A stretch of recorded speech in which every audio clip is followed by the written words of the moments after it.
the hospital that wouldn't stop calling. My name is Officer Cooper, main officer of the Philadelphia, Pennsylvania Police Department.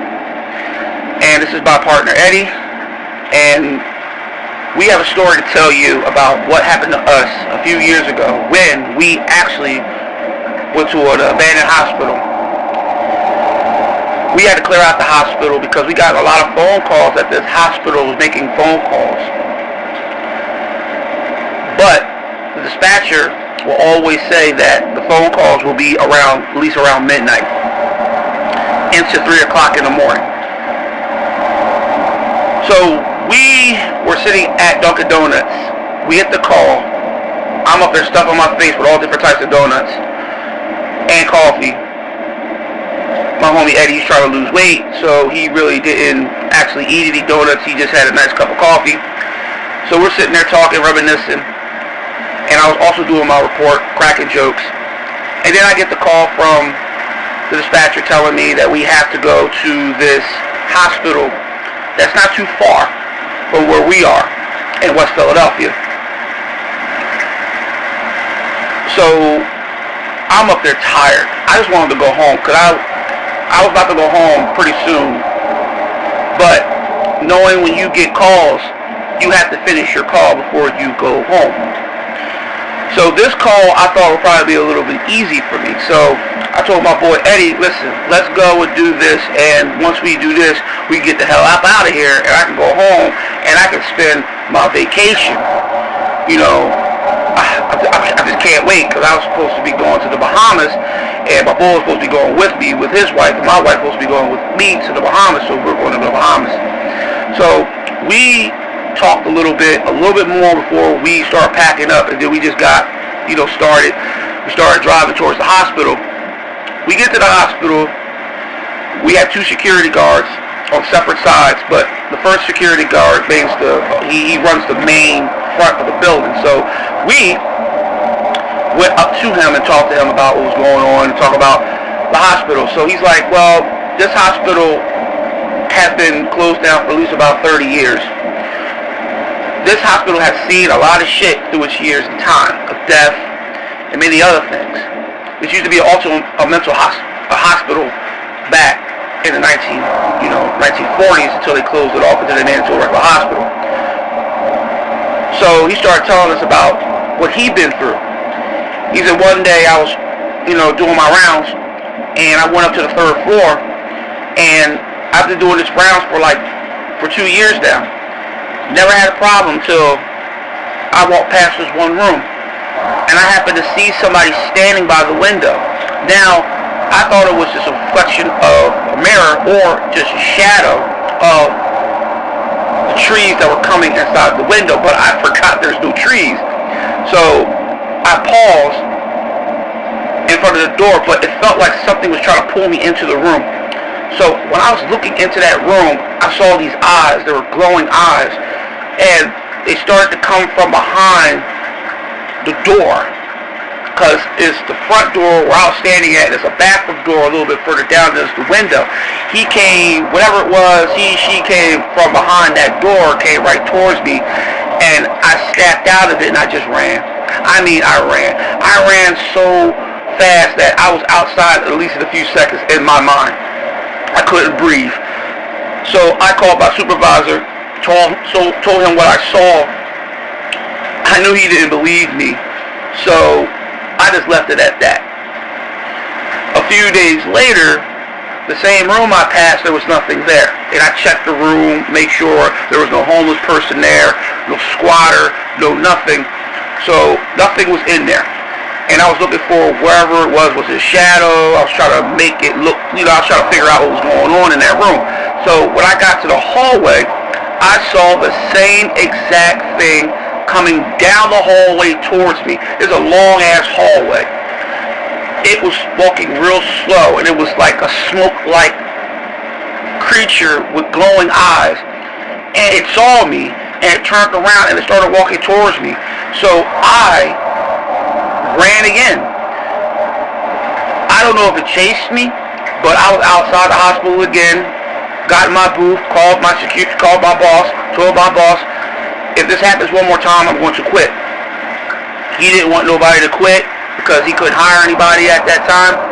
He said, look, you don't have to go back in the hospital. Next time, call the cops and have the cops come down and have them check the building. So, this is why I have y'all here today. Because I was getting weird phone calls from this hospital. Yeah, we have heard that you were getting phone calls from this hospital.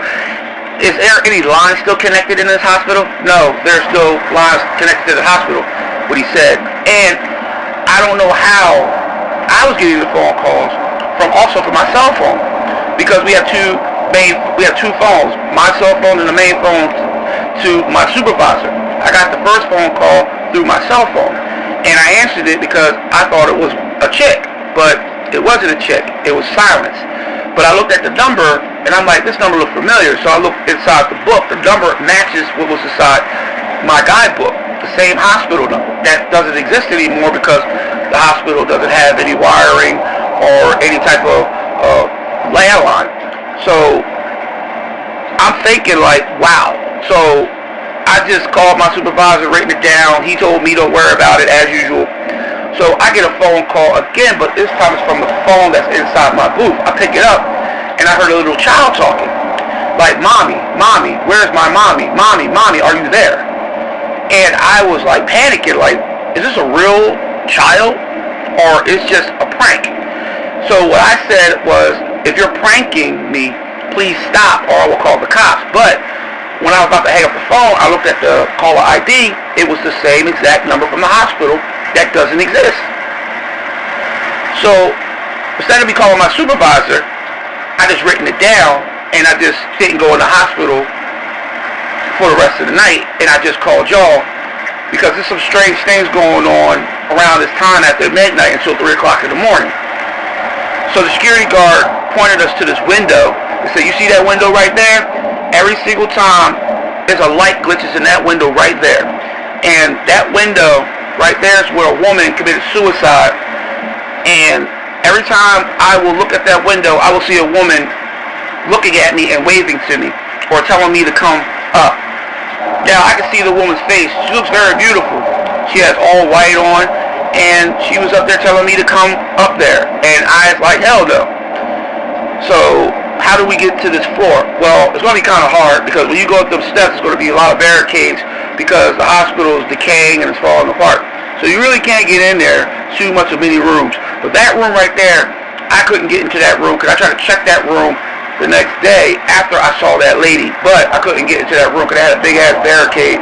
So if you want to get to that room, you might have to climb over some stuff or move some stuff. And I think you don't want to do that because most of that stuff is very heavy. So we said, okay, we're going to leave you right here. We're going to go and check in the hospital because I'll be going home soon. So make sure you keep your radio on so in case something happens, we can get in contact with you.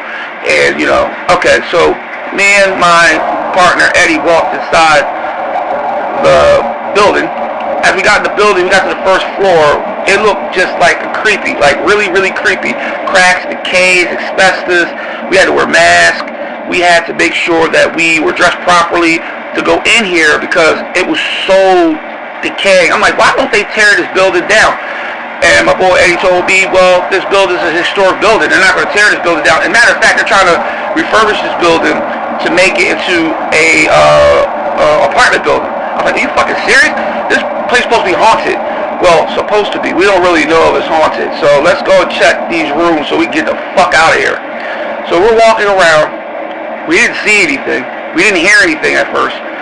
So me and him split up just for a little bit. I went one way, he went the other. I told him we're going to meet here probably in 20 minutes. Do not go anywhere else or any other floor unless you tell me through the walkie-talkie. He said, okay. So we're walking around. I have my flashlight. I'm looking at these rooms. They're all decaying. Equipment everywhere. Beds all destroyed. Beds been moved all over the place. Windows are broken. You can hear the wind blowing inside the rooms. It's very, very, very hot and humid in this building, even though it's chilly outside. You couldn't barely breathe because the dust and the asbestos was up there fumigating the air. So we're walking around, and I'm talking to him on the walkie-talkie. He's telling me, man, there's a lot of shit going on in this motherfucking building. Damn, I'm not hearing anything or seeing anything, but hold on for a second. I'm like, what? Wait a minute. I see something. Eddie, what do you see? I don't know. What the fuck? What the hell is that? Eddie, tell me, what the fuck is it? Where are you? I'm on the 3rd floor. I'm coming up. Wait a minute. Hold on. Before you come up, let me see something. It might be nothing, dog. Just stay right there. Yo, I don't know if that's a man or a dog. And it's standing on 2 legs, and this motherfucker big as shit. Eddie, come back to me. I'm coming to you. Just meet me on the 3rd floor staircase. Wait a minute, man. Don't this motherfucker just did get on all 4s. And this motherfucker got some bright fucking eyes. Yo, those are motherfucking teeth? Eddie, get the fuck out of there. Yo, this motherfucker, Eddie. I lost contact with him. And I was running so fast to get up to that 3rd floor. Now, see, the 3rd floor is one of those floors that you have to walk up the steps and the fire escape. And the steps are really, really long steps. Even though the 3rd floor looks like it's 3 floors, but it's really not. So I'm running up these steps. The steps are all, cracking and looking like they're about to fall. I get up to the 3rd floor, and I'm looking for Eddie, and I cannot find him. And I'm up there screaming for him on this floor. I didn't give a fuck if it was a ghost, a demon. I don't care if it was Satan. I didn't give a fuck who it was. I was screaming my butt off to figure out where he was. And I'm searching every single room. Some rooms I couldn't even get into because the doors were locked. Some rooms had doors that were like all sealed and, decaying. And if you open the door, you probably might fall through a hole. It was so many cracks and crevices on the ground. The wall was falling all over the floor. But I got to this one room, and I opened the door, and I see Eddie standing in the corner, and I looked over, and I see nothing on the side that he was staring at. And he was absolutely, positively scared of whatever it was he was staring at that I couldn't see. So he told me, do not come over here. Please don't come over here. I'm like, what the fuck are you talking about? Like, Eddie, come on, let's go. We got to get out of here. You see him over there? I don't see nobody. Who are you looking at? He's right there. He's in that corner. He's standing there. I mean, I never seen Eddie ever be so scared. I mean, he was so scared that he was in the corner, scrunched up like a ball. And I'm trying to get to him, but he won't let me. So when I walked over to him to help him up, he was like, couldn't move because he believed if he moved, that monster was going to move with him. I don't know if it was a monster. I don't know if it was a ghost. I don't know if it was a demon. I don't know what it was because I couldn't see what he was seeing. So I grabbed his arm and I pulled him so that, come on, man, let's go. I tried to talk calmly to him and push him towards the door. So when we get to the door, we get outside the door. He kept turning his head around. He said, he's following us. Don't worry about it. We're going to get out of here. He probably won't follow us outside. We have to get the hell outside. So we're walking and we're trying to get down these steps, and he's continuously have his head facing towards behind us, and he keeps looking at this. He's right behind us. He's coming for me. I got you. He's not going to hurt you. We're going to get out this building. Once we get out this building, he probably will not be able to leave the building. He's saying things to me. He's telling me that he's going to follow me home. He can't follow you home. We're going to say some prayers before we leave here so he won't follow you home. Matter of fact, let's start saying some prayers now. So we start saying prayers, and we start saying the words of the Bible. Whenever we could get a prayer out, we would get a prayer out to try to keep this demon or whatever it was in this hospital or not to leave this hospital or attach himself to us or whatever it is to us when we leave this building. So we're saying these prayers and we're leaving the building, but he said he's still behind us. We got to say it louder. So we started saying it louder. Eddie started grabbing his cross around his neck and rubbing his cross. Now, I'm not a big believer in any of religion, but that day I have to believe in it to help him to make sure that demon doesn't follow us home or him home. So we get outside. He still looks behind us. Then he turns around and said, he didn't follow us. What did you see? Tell me, what the hell did you see? I don't know. It was something. It was something demonic, evil. It wouldn't let me leave the room because when you were on a walkie-talkie with me, my walkie-talkie started staticking real bad and it gotten hot and it burnt my hand, so I threw it. And I had to go into this room, and that's the only room I could find that had no type of debris or anything closing it off. So I run into the room and I tried to close the door, but I couldn't close the door, so I sat in the corner where you found me.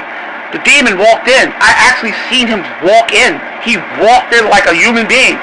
He went over to the corner and he stood there.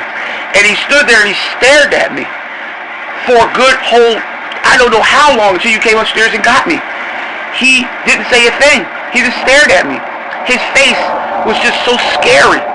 And I couldn't look at him. First, when I seen him the first time, he looked like a wolf.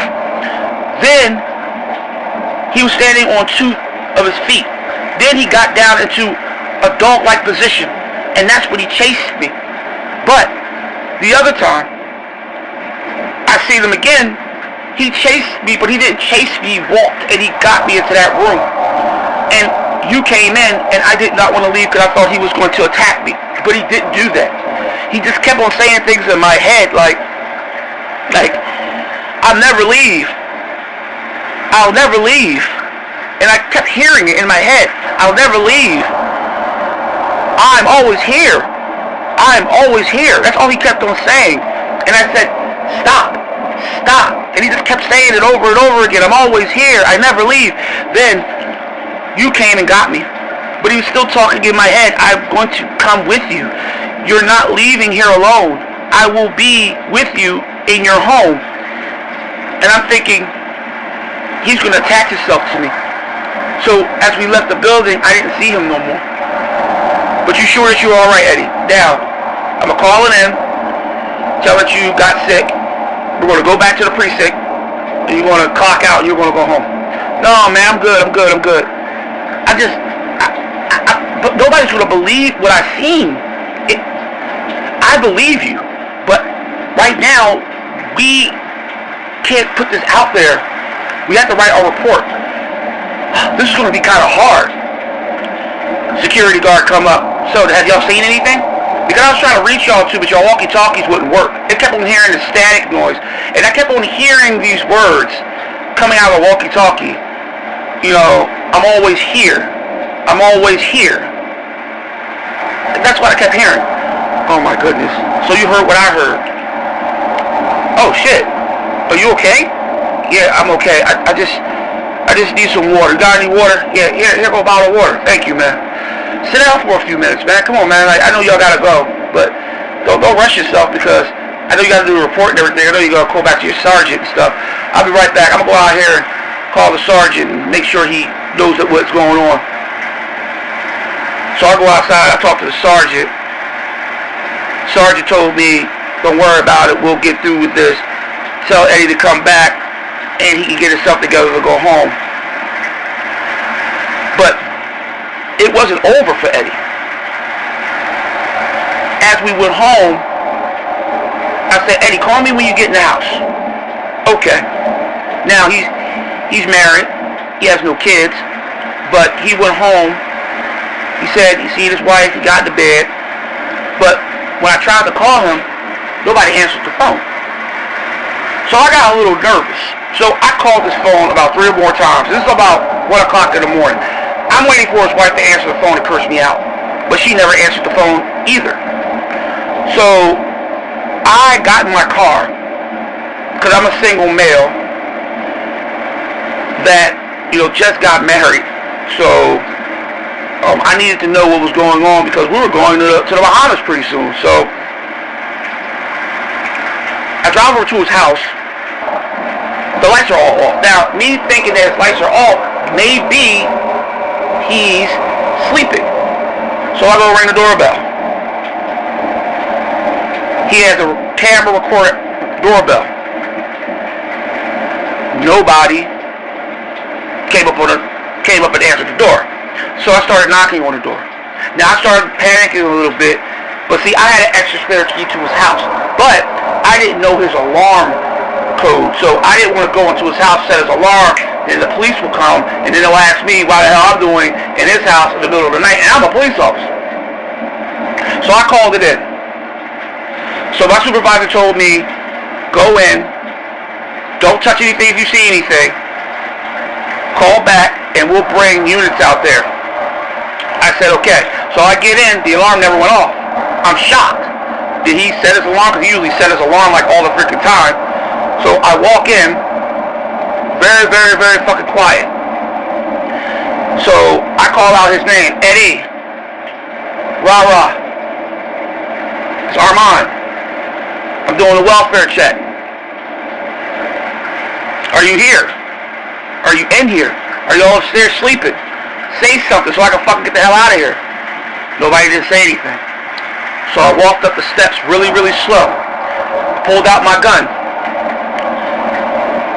So I'm walking up the steps, and I don't hear a goddamn thing. So I get to the top steps, and I walked in each individual room, because they have a big house with 5 rooms. So I walked in each room, didn't see nobody. And I'm like, oh my goodness. So I go back downstairs, and I go down into the basement, and I check the basement, and there was nobody in the basement. So I go back upstairs again to check the bathroom. There's nobody in the bathroom. I'm like, this can't be happening. I look out front, their cars are there, but there's no sign of them using their car or a sign of they're using their alarm for their house. So I'm panicking. So I call my supervisor to tell him that nobody's here. I don't know where the hell they are. So I try to call his phone again, but he's not answering his phone. I try to call his wife's phone, but she's not answering her phone. So he told me I'll bring some units down there. So I waited about 20 minutes. Units came down. We're up there searching the whole property, the garage and everything. We checked even the attic. There was nothing. It was complete silence. Then his phone rings. I pick it up. I'm like, hello? There's no voice on the phone. So I'm thinking, okay. So I hold the phone up. But when I looked at the caller ID had the hospital number that we just went to patrol hours ago. So the phone rings again. My hand's shaking. So I pick the phone up. Hello? I am always here. I will never leave. Who the hell is this? I am always here. I will never leave. Where's Eddie at? Who the hell is this? I never leave. I never leave. So I hung the phone up. I said, we gotta go back to the hospital. For what? I believe Eddie and Rara's there. Long story, can't talk about it right now. So I jumped in my car. I drove back to the hospital. The security guard was there.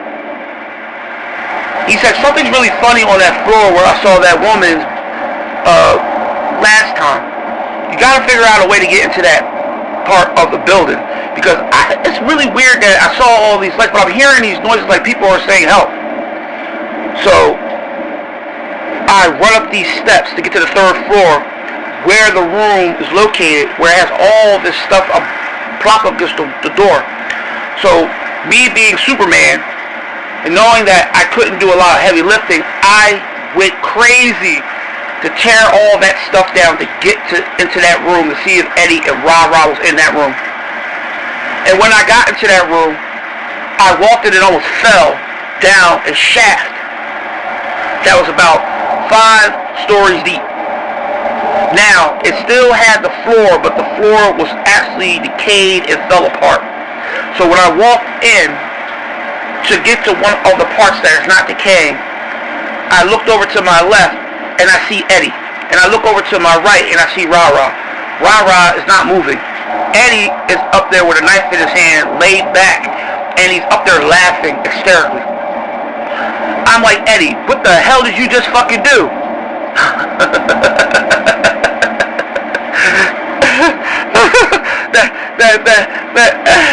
I killed her. You see her? You see her body? Oh my God, yo, I killed her. Eddie, what the fuck is going on with you? What is going on with you? I never leave. My walkie-talkie started making that sound again. I am always here. What the fuck? So I tried to turn my radio off, but the radio wouldn't turn off. I'm trying to get Eddie to tell me what happened, but he wouldn't tell me what happened. Robert's over there bleeding to death. So I run over to her. Stay away from my wife, you fucking pervert.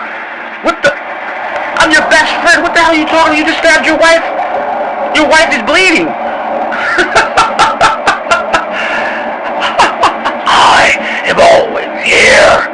I never leave. So I threw my walkie-talkie. I threw that bitch. It broke. Then I tried to wake Rara up, but I couldn't wake her up. So Eddie comes over me and he stands over me. I am always here. I never leave. He picked the knife up and he tried to stab me, but I grabbed his arm and I tripped him and he fell. He hit his head. He was knocked out. I sat there and I was in a daze and didn't know what the hell to do. So I looked at Rara and I just made peace with her because at that time she passed away. Then I looked at Eddie. Eddie was bleeding too because he hit his head against the ground very hard. And he looked so different. His face looked so pale. And he died.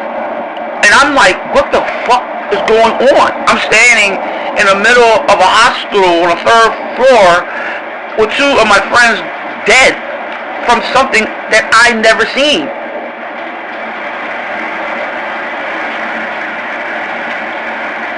They put me in a mental institution. I've been here for decades, man. I'm the one that killed my friends. I'm the one that be saying, I am always here. I never leave. Oh my God, what a great setup. I stabbed them both to death and I watched them bleed to death.